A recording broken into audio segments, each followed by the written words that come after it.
Assalamualaikum warahmatullahi wabarakatuh. Waalaikumsalam warahmatullahi wabarakatuh. Selamat pagi anak-anak. Pagi, Bu. Bagaimana kabar kalian hari ini? Baik, Bu. Alhamdulillah jika baik. Nah, sebelum memulai pelajaran hari ini, alangkah baiknya jika kita berdoa terlebih dahulu. Untuk kelas, silakan pimpin doanya. Berdoa dimulai. Berdoa selesai. Nah, Ibu akan absen dulu ya.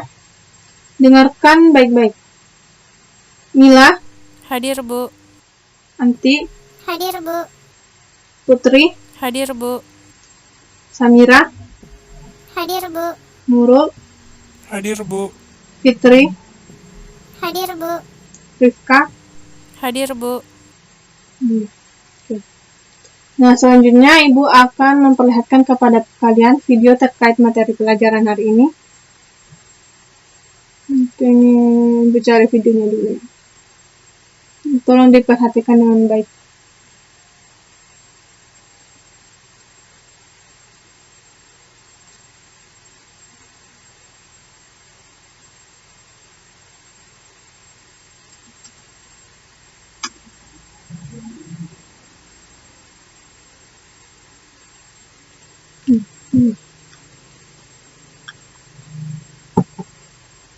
Masyarakat dunia termasuk Indonesia sedang masuk ke dalam era globalisasi. Menurut waktu dalam 5 tahun belakangan ini, kita seringkali mendengar kata globalisasi, baik itu dalam media massa ataupun melalui percakapan sehari-hari. Proses saling mempengaruhi adalah gejala yang wajar dalam interaksi antar masyarakat. Melalui interaksi dengan berbagai masyarakat lain, bangsa Indonesia telah masuk ke dalam era globalisasi. Oleh karena itu, globalisasi bukan hanya soal ekonomi, tetapi juga terkait dengan masalah atau isu makna budaya, di mana nilai dan makna yang melekat di dalamnya masih tetap berarti. Namun, globalisasi kini mampu menggeser nilai-nilai budaya di Indonesia. Globalisasi dapat merubah perilaku masyarakat karena pertukaran informasi dari luar. Budaya dapat diartikan sebagai nilai-nilai yang dianut oleh masyarakat ataupun persepsi yang dimiliki oleh warga masyarakat terhadap berbagai hal. Nilai-nilai maupun persepsi sangat berkaitan dengan aspek-aspek kejiwaan atau psikologis, yaitu apa yang terdapat dalam alam pikiran. Pengaruh globalisasi yang menyebabkan pergeseran budaya seperti yang terjadi di Indonesia. Banyaknya kasus yang terjadi di sekolah-sekolah, siswa-siswi yang tidak lagi menghormati guru-gurunya. Siswa melawan guru sudah biasa terlihat di lingkungan sekolah. Tidak hanya itu, pergeseran budaya karena globalisasi juga berdampak pada psikologis masyarakat, sehingga masyarakat mudah terprovokasi, yang pada akhirnya menimbulkan benturan-benturan psikologis dan sosiologis antar masyarakat. Selain itu, masyarakat juga menjadi mudah bertindak anarkis.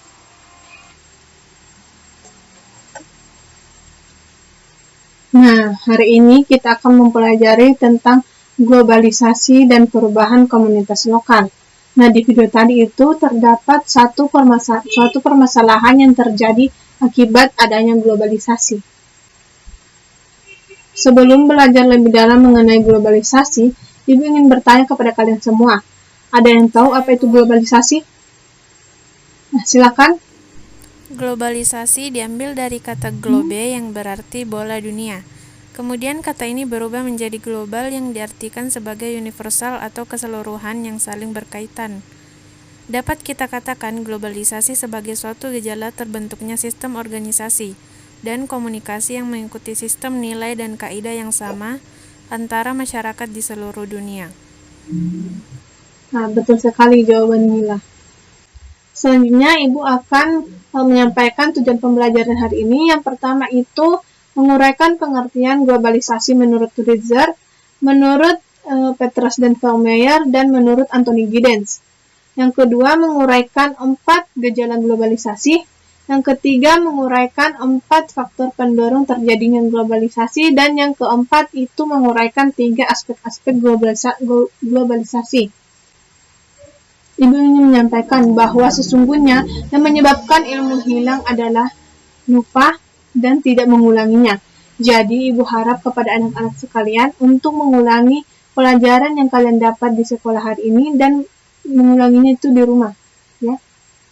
Oke. Nah, ingat baik-baik tujuan pembelajaran yang Ibu sampaikan, karena itu akan menjadi topik pembahasan kita kali ini. Nah, sekarang Ibu akan membagi kalian ke dalam beberapa kelompok. Nah, silakan berhitung 1 sampai 4 dimulai dari Mila. 1, 2, 3, 4, 1, 2, 3. Nah, jadi nomor 1 sampai 4 di baris pertama itu kelompok 1. Nomor 1 sampai 4 di bagian belakang itu kelompok 2. Ingat nomor yang kalian sebutkan tadi.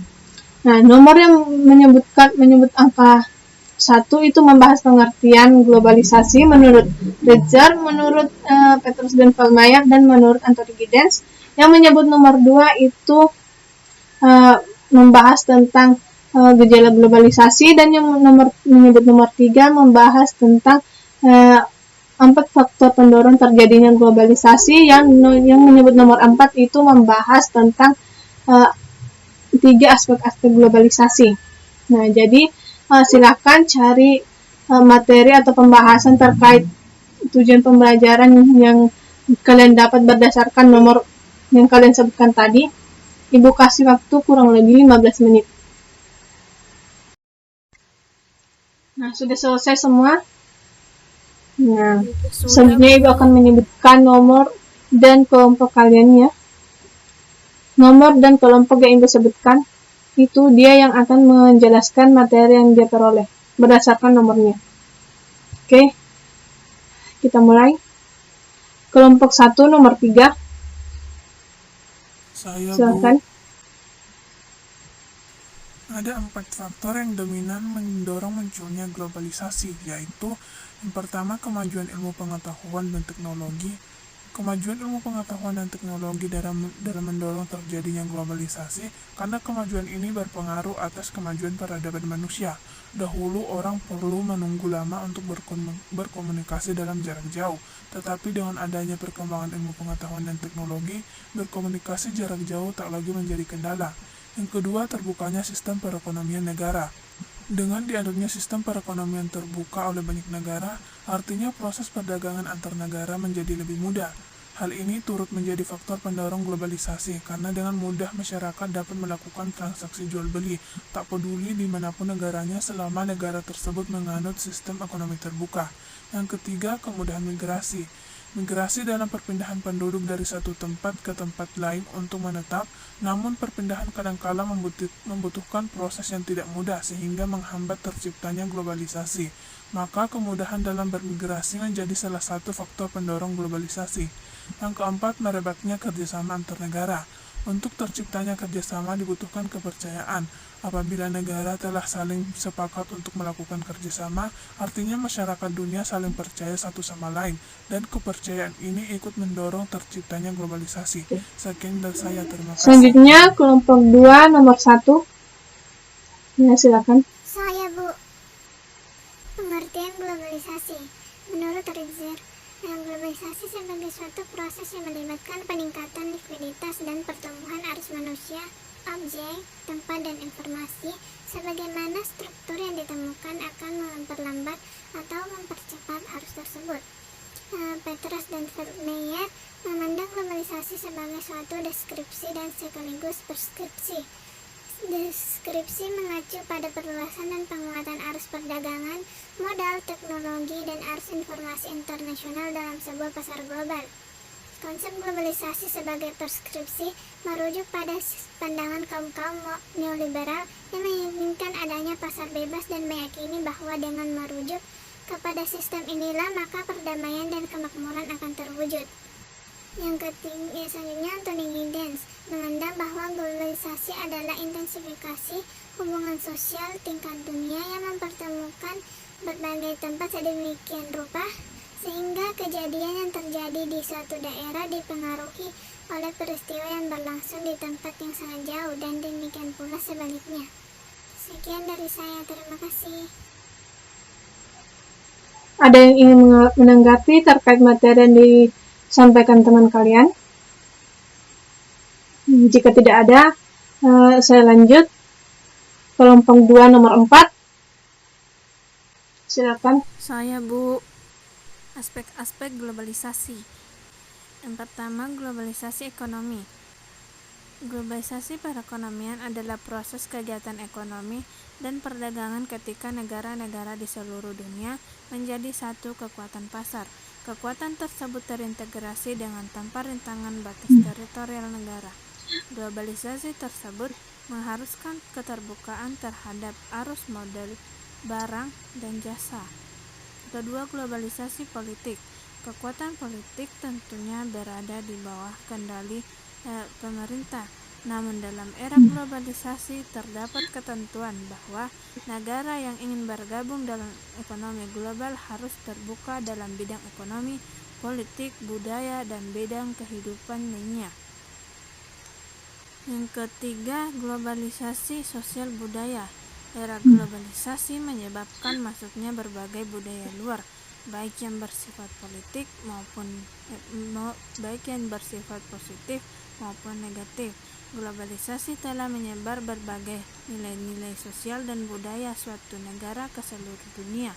Proses ini akan melahirkan budaya dunia atau world culture. Kelompok 1 nomor 2. Silakan. Saya, Bu. Gejala globalisasi. Beberapa ahli mengungkapkan tentang gejala yang menandakan semakin berkembangnya fenomena globalisasi di dunia. Gejala yang dimaksud adalah sebagai berikut. Pertama, perubahan dalam konsep ruang dan waktu. Perkembangan barang-barang seperti telepon genggam, televisi satelit, dan internet menunjukkan bahwa komunikasi global terjadi sedemikian cepatnya. Yang kedua, pasar dan produksi ekonomi negara-negara yang berbeda menjadi saling bergantung.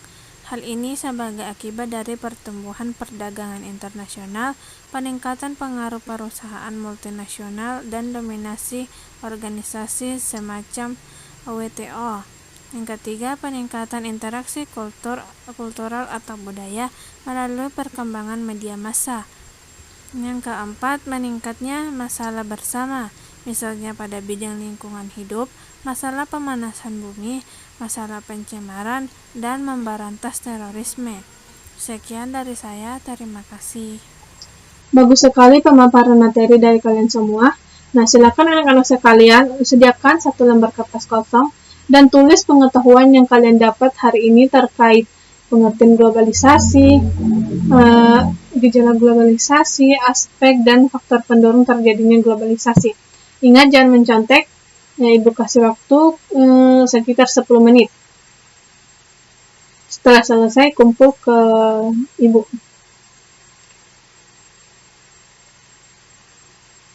Sudah selesai semua? Ya, silakan dikumpul jawabannya.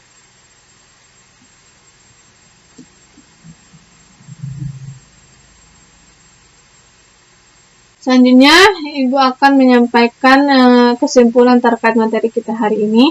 Yang pertama itu terkait pengertian globalisasi. Menurut Ritzer, globalisasi itu adalah suatu proses yang melibatkan peningkatan likuiditas dan pertumbuhan arus manusia, objek, tempat, dan informasi sebagaimana struktur yang ditemukan memperlambat atau mempercepat arus tersebut. Menurut Petras dan Feldmayer, globalisasi itu suatu deskripsi dan preskripsi.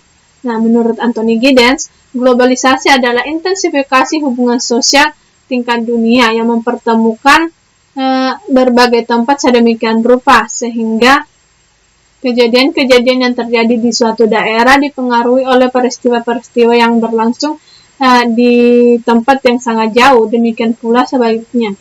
Nah, selanjutnya terkait gejala globalisasi, yang pertama itu perubahan dalam konsep ruang dan waktu. Yang kedua itu pasar dan ekonomi di negara-negara yang berbeda saling bergantung. Yang ketiga, peningkatan interaksi atau budaya melalui media massa. Yang keempat itu meningkatnya masalah bersama. Nah, selanjutnya faktor pendorong terjadinya globalisasi. Yang pertama itu perkembangan ilmu pengetahuan dan teknologi atau iptek. Yang kedua, terbukanya sistem perekonomian negara. Yang ketiga, kemudahan migrasi, dan yang keempat itu merebaknya kerjasama antar negara.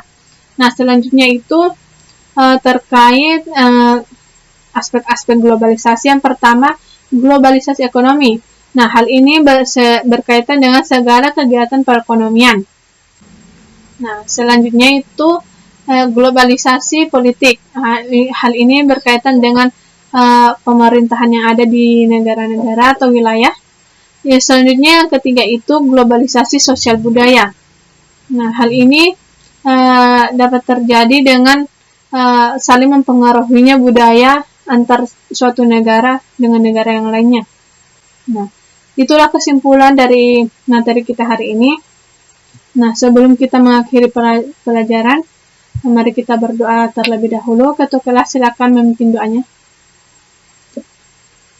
Berdoa dimulai. Berdoa selesai. Sekian pelajaran kita hari ini. Ibu akhiri dengan ucapan Assalamualaikum warahmatullahi wabarakatuh. Waalaikumsalam warahmatullahi wabarakatuh.